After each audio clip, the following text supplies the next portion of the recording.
Munene wa borithi Joseph Boinnet augite gutiri hindi o yothe abithaa wa borithi agirire gutiganiria wira wake na kugoma, akiuga ikinya ta riu ni ria kuhahama ugitiri. You see, for us in the police, we operate in a disciplined environment, and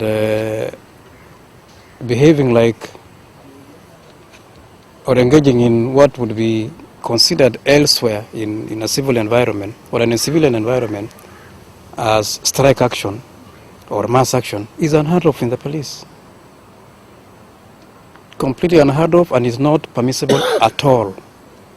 Boinnet ongerire abithaa o wothe agitikira wira wa uborithi ni kuri mawatho maria akoragwo etikirite kurumirira, na mugomo ni umwe wa undu uria utetikiritio wira-ini ucio.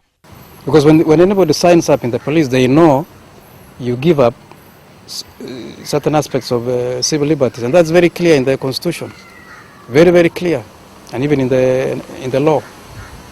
You enlist in the police, no strike. You want to keep going on strike, look for another job.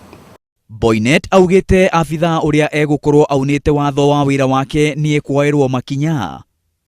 Because that amounts to an act of mutiny.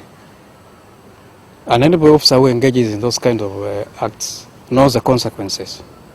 No ona kuri uguo, Boinnet augite maabithaa a borithi mena kihoto gia kurihwo marihi mao riria maruta wira wa mwanya kugerera njira iria yagiriire. And that's not to say that officers are not entitled to their allowances when they are due.